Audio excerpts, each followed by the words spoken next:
feel sorry for your mother. What you say about my mama? You feel sorry for who? I don't want any trouble. Just get out. What the fuck you say about my mama? I don't want any trouble. Just get out. You talking shit. Every time I come with this motherfucker, you got something to say.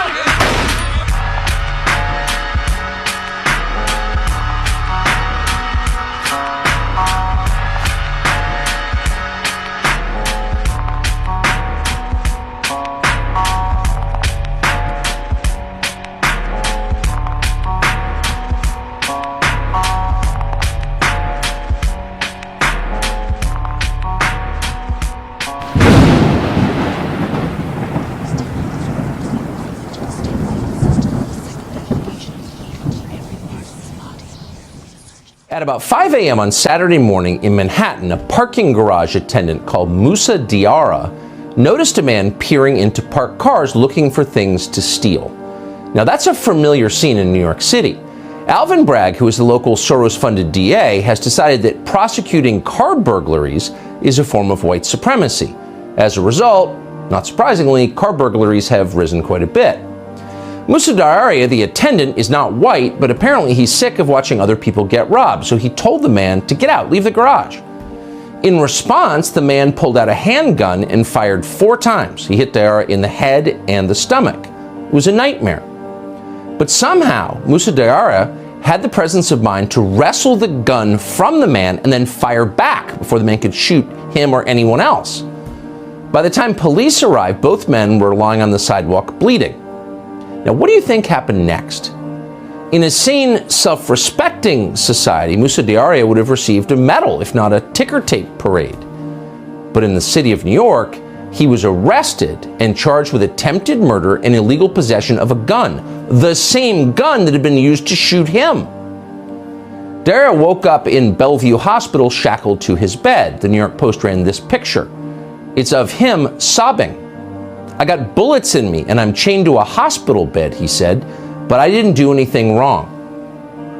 You can imagine his confusion. This was not the country he expected. And in fact, Musa Diarra is exactly the kind of person you want more of in your country. He's 57 years old and he's still working harder than most young people do. The man who shot him, by contrast, does not have a history of going to work every day. His name is Charles Rohde. We checked. He's got a rap sheet of nearly a dozen serious crimes that go back more than 20 years. And yet, as of Saturday at 5 a.m., he was not in jail. He was walking around New York with a gun looking for more things to steal. In our new Soros-inspired justice system, decent people are the criminals, while the criminals are now a protected class. Here's how it works. The people in charge unleash chaos in our cities, but if you dare to protect yourself or your family from that chaos, you wind up in handcuffs. Every grocery store looks like this. Everything is either on the floor. Look at this.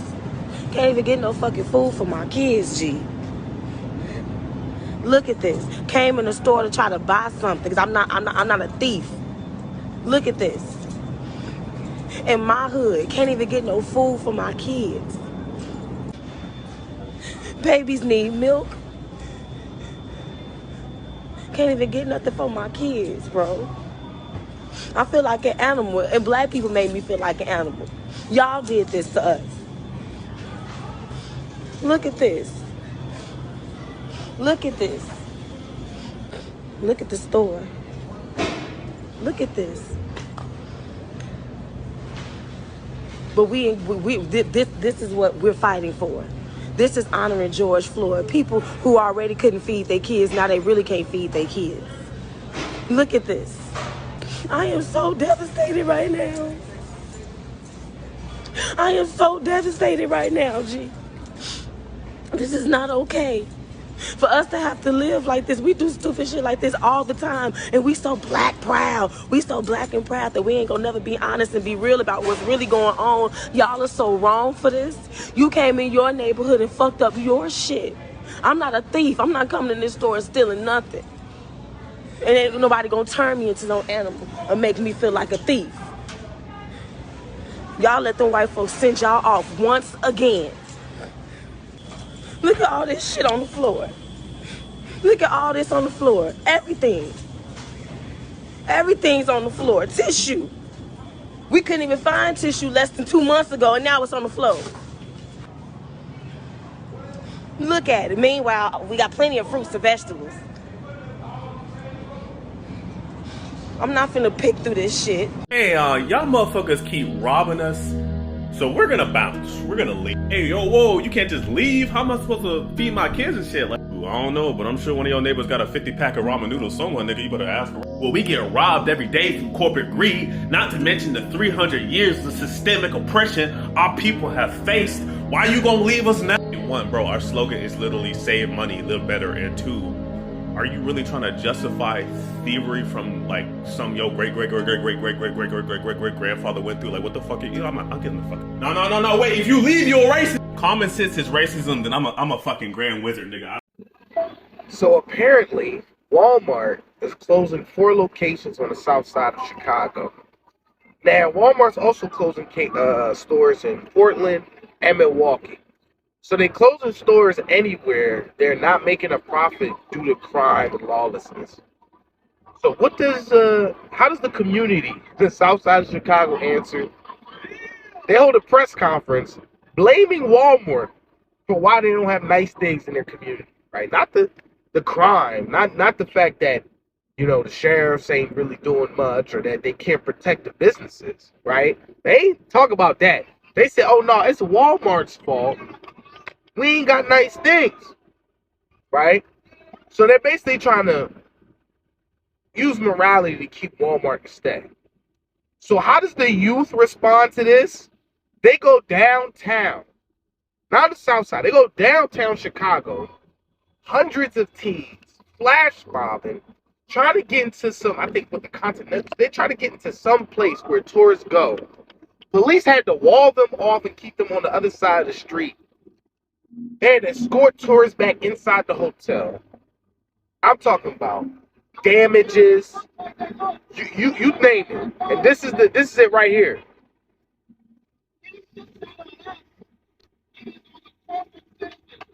It's on the corporate citizens. Walmart's been in the south side of Chicago for 17 years. And all 4 stores have never made a profit. Ridiculous. Where's the accountability? All this should, could, and would. You saying you deserve. That's cool. Businesses deserve to actually do business without people running up and stealing their stuff. Got to do better, y'all. Out of Portland, REI just announced that it will close its only store in Portland city limits, citing break-ins and theft. And it is the latest big-name store closure after Walmart closed its Portland stores this winter. Fox 12's Adrian Tom is live in the Pearl District with reaction. Adrian. Well, Pete Riel, this announcement came down just hours ago in an email sent out to all REI members who shop at this store. Some customers we spoke with earlier today say they're simply shocked. Now, REI says the doors will be open here until 2024, but city officials are trying to keep the store in Portland. Peggy and Stephen Aguilou have been loyal Portland REI customers since the store's beginnings. They tell us they couldn't believe it when this email came down to REI members this morning who shop at the Pearl District store. Shocked and kind of angry. I've been a member from REI for probably 20 years, and I know my friends and I, with so much retail moving outside of Portland, this has been kind of a hub. In the email, the company said, quote, last year, REI Portland had its highest number of break-ins and thefts in 2 decades, despite actions to provide extra security. For many, this store has been a part of their lives in Portland for as long as they can remember. This is the go-to store for me, so I hate to hear that. It makes me sad for Portland that so many institutions are having to deal with this right now. In response to REI's announcement, a spokesperson for Mayor Ted Wheeler's office says the mayor and Portland Police Bureau have worked to address the safety and theft concerns at the downtown REI, including adding security cameras and PPB holding a retail theft mission. Loyal customer Stephen Aguilu feels this announcement sets a bad tone. I don't think that another business leaving makes the place any safer. It might, and I'm not sure it even makes the people here that much safer. A city spokesperson also says Mayor Wheeler is committed to finding new ways to convince REI to stay, but for now, customers like Stephen and Peggy Aguilu feel REI leaving town is a major blow to Portlanders. To have it shut down, what does it take away? Identity. You know, that's one of the things that people identify is the outdoors. Portland, in spite of being a big city, is also very tuned into the outdoors, and this is their conduit to that. A Domino's delivery driver meets pirates. I gotta get the money first. I know. Let me see. I'm not doing that. I gotta get the money first. Open the pizza. 2 pan pizzas. Looked like they took something out of his car also, the 2 in the back that ran off. What a shame. Can't even earn an honest living delivering pizzas anymore. That bitch ate, fuck a plate. Calling in, I'm running late. He a monster on my roster. I walk in and he can't wait. What he say?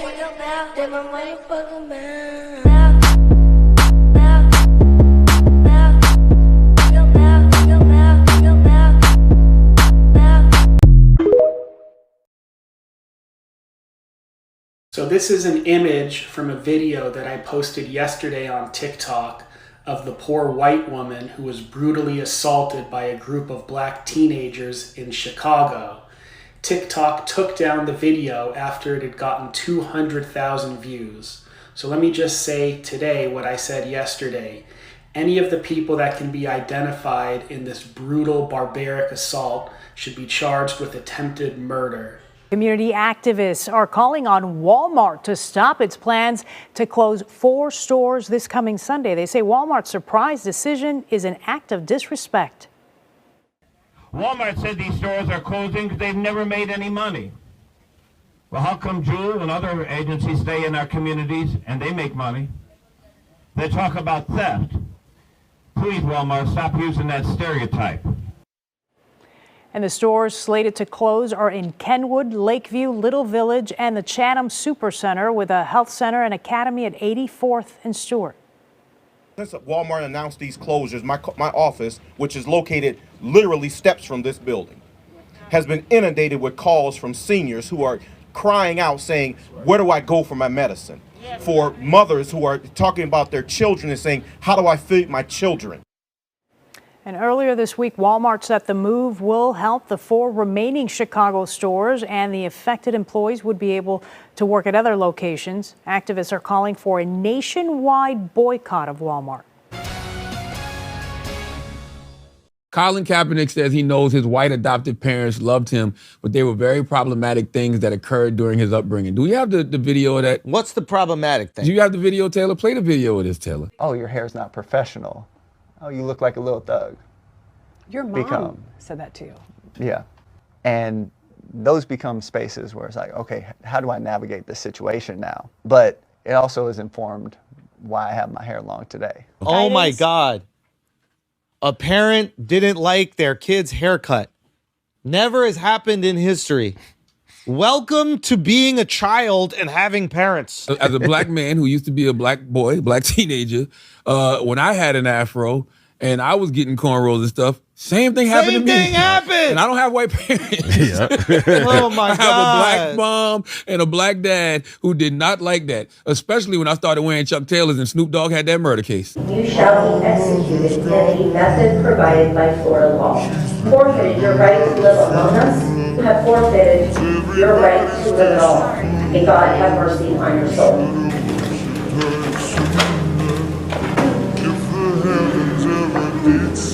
Stop wasting my time, please. I have work to do after this. Never experienced anything like this in my life. Why not? It's literally on the table anyways. I'm sorry, we would have to ask you to leave. Are you serious? let me get the manager for you. You're joking. Like, it's literally on the table. Like, why are you putting it on the table if I'm not supposed to hold it? You can talk to the manager about it. Yeah, but we just follow the rules. I'm not leaving, sorry. We just have to follow the rules and ask you to leave before I call the security. My question is, why would you put this flower on the table if you don't want me to touch it? It's just for aesthetic purpose. You're destroying the aesthetics right now. How am I destroying it? I'm actually adding to it. Can you guys hurry with the food, please? Been here for 10 minutes. I literally finished my coffee. I'm sorry, since you ordered so much food, we have to make sure that we have all the ingredients because we are running out of ingredients. Are you serious right now? I literally only ordered 4 things. I can see the people that are sitting over there got their food already, and they got here like 2 minutes ago. So can you please just stop with the jokes and hurry up with the food? Like, if you don't have the ingredients, why do you have a restaurant open? Like, I could literally go somewhere else. I'll try to hurry up. Yeah, like, don't try, just do it.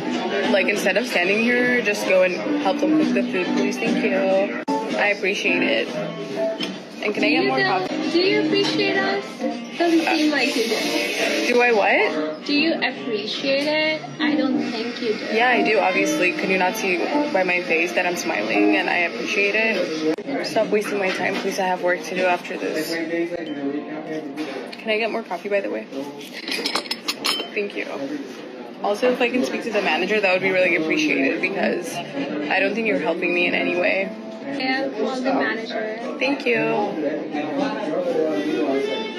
Latte, but the milk, I want like almond milk if you have that. Do you have that? The milk.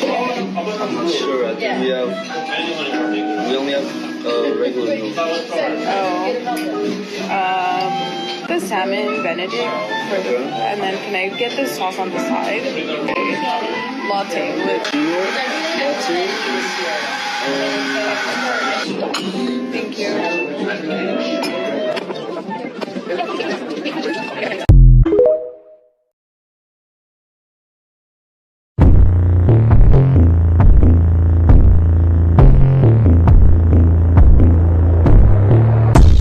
Police say it was 26-year-old Patrick Destine, a violent felon. Violently assault him and kick him to his death, then rummage through his pockets after the victim lied lifeless on the ground. Right now, these are just allegations. It's very early on in the case. Destine had prior convictions for assault, attempted robbery, and possession of a weapon while in prison. His 19-year-old girlfriend, who was in the car with him, not much comfort either at court. Sir, you're lost. That's it. Aisha Pitt of Hempstead then proceeding to harass Mackenzie's family and cops outside the courthouse. Pitt already facing drug charges and accused of lying to police about her identity. But after kicking at cops, she was rearrested as Mackenzie's family looked on, trying to grasp a senseless and random attack so close to home. This is how they gentrify our neighborhoods, because when you're taking and you're... Yeah, I just want to get something a little clear here. Chicago doesn't gentrify its neighborhood, it reclaims its neighborhoods. I'm going to provide you with some pictures and some history. I'm going to make this quick, but we're going to start here. 1910, okay? Over 90% white. It's the whole county, the whole city of Chicago. Then the 1920s, South Side opens up. First congregation of African Americans here in the city of Chicago on a large scale. Now, people coming up from the South is starting to increase. We're talking from Nashville, Louisiana, Florida, Alabama, Arkansas. People are starting to flood to the city. 1940s, first housing projects in the entire city of Chicago are put up right here. 1950s, you're still seeing the same exact expansion over a 10-year period, but more densely populated. 1960s, this is where all the major housing projects were put up that are known, like what would be Cabrini Green and a couple other different buildings that would hold 15,000, 10,000 people per building. They get put up. 1970s, not too much movement going on. 1980s, they tear down those housing projects and shit fucking explodes. African Americans disperse from their original communities and dump out into every other community around. 1990s, you see the growth. To the 2000s. I'm going to bring it back to the 60s. Inside of these neighborhoods, This is the birthplace of the gangster disciples, black disciples, four corner hustlers, vice lords, you name it. Any major African American gang that was at the time, what is it, the Moes, the Black Pea Stones? This is where they were located, okay? This is where they're at today. Okay, it's a cancer that took over the city. It's not African American individuals. It's a subculture within the African American community that is destroying y'all, dog. It is no one else but your own. And you gotta take that weight. Because if you don't do something about that within your own communities, start telling on these dudes that are running your lives, that are out there playing with the guns. They're gangbanging, they're selling dope. You don't start telling on them, getting them locked up, and getting them out of your communities, what's going to happen is it's going to start to get reclaimed. And the only reason why that's happening, and it's not because of racism, the city doesn't have a choice. The city doesn't have a choice. Okay? All these areas, a great white flight happened, and people took off because of the crime and the drugs. You can't expect the city to make this livable unless you as a community come together and force that issue and force that shit out of there. Things would get better.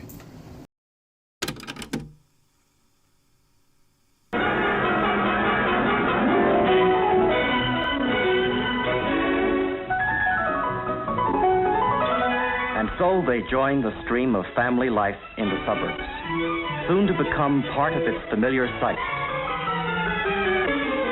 soon to absorb its familiar sounds.